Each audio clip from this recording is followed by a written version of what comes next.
We do know that the cancer definitely has spread to my lining of my left lung, which 5 spots in my brain, and there is a lymph node.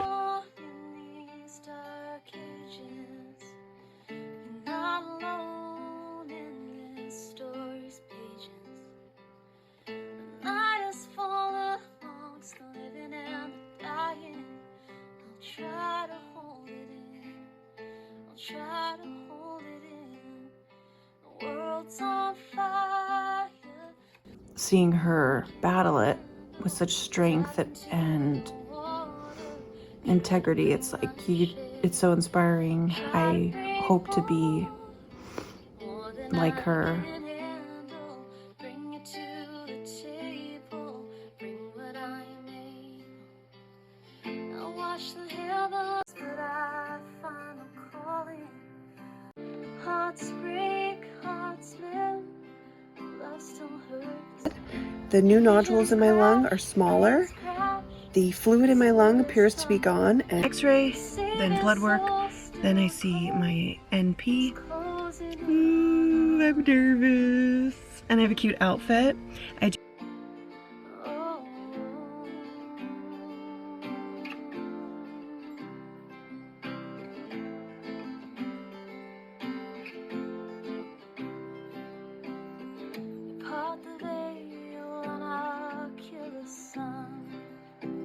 Straight from the straight line on this shore. The more we take, they were extra cautious, extra careful, Yeah, and so everything grateful. checked out and everything looks fine, and we're back to where we were. And chemo, basically what we got. I would wake up and my mouth would be sealed shut from the sores, you know, joining together on my... the world's on fire. It's more than I can handle. Tap into What's your name? Winnie. Winnie. And who went? Was it just me and you? Was it Daddy and Ellis and Winnie and Mommy? Who was it? Winnie and Mommy. Winnie and Mommy. It was so special. It was such nice bonding for Winnie and I, and for us with Mel's family. try to bring my share. Try to bring more than I can handle. Bring it to the table. Bring what I made. The world's on fire. It's more than I can handle. Tap into the water. Try to bring my share. Try to bring more. If you have cancer, know that you can do this. Believe in yourself, be kind, find the silver linings, and choose happiness. Life is a gift. An unfortunate reality about cancer is that it often does not follow the path that we would hope it would. And despite the aggressive treatment plan that Jenny had followed, another challenge was waiting right around the corner. A challenge that would dramatically change the course of her journey. Following chemotherapy and radiation, Jenny moved on to another phase of treatment involving immunotherapy. The medication that was publicly identified was called durvalumab. For many cancer patients, immunotherapy represents hope.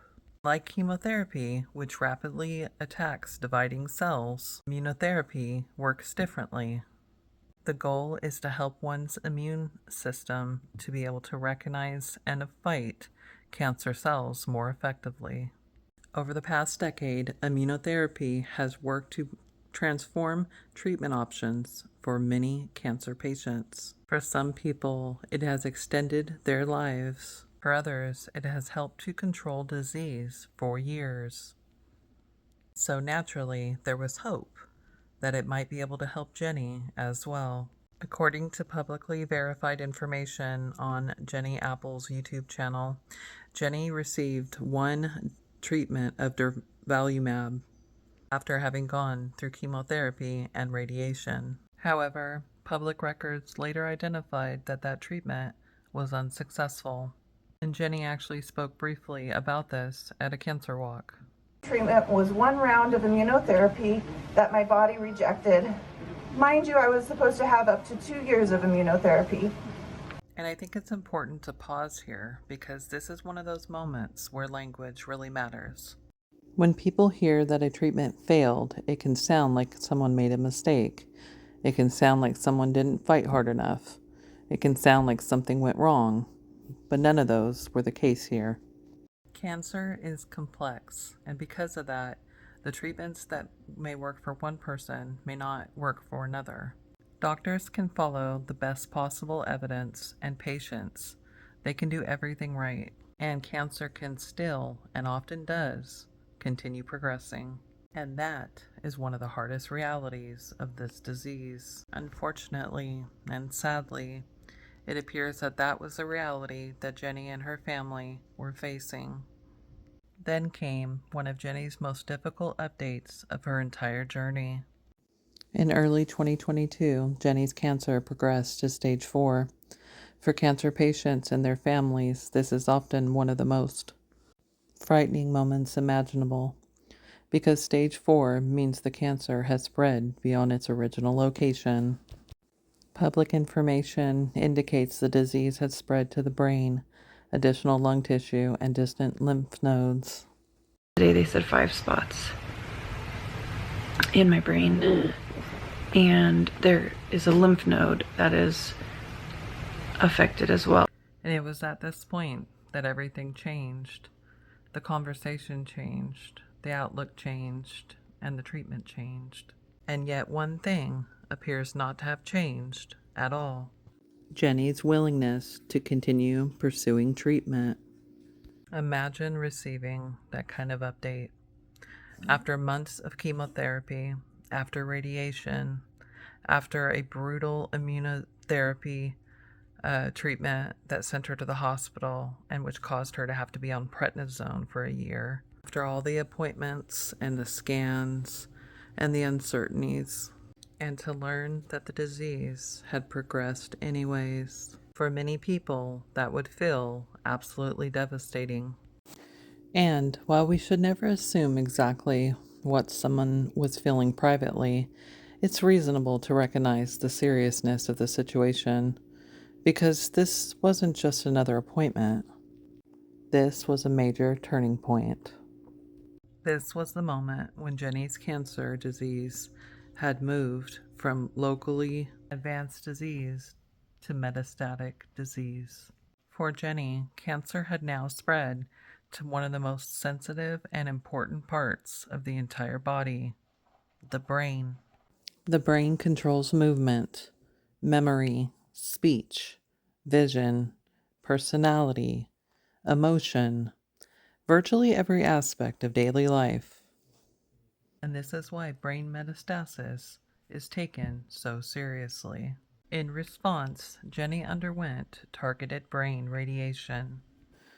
Targeted brain radiation is designed to focus treatment on specific lesions within the brain while minimizing exposure to surrounding healthy tissue.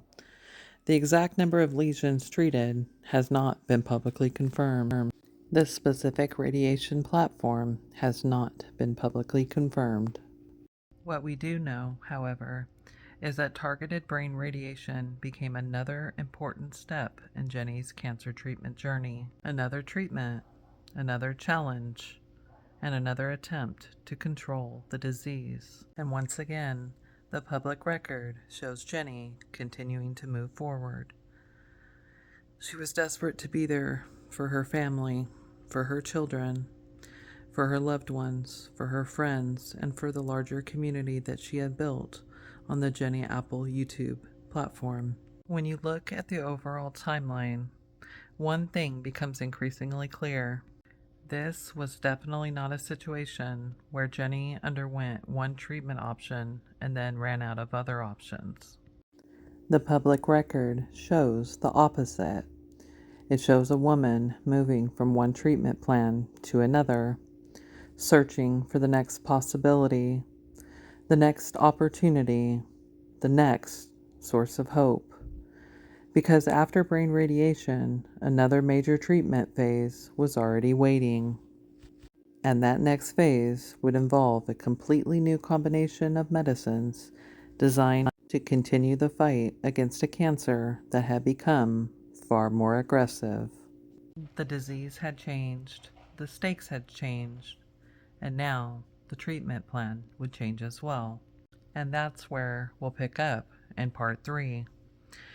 If you've enjoyed this content, please make sure to subscribe.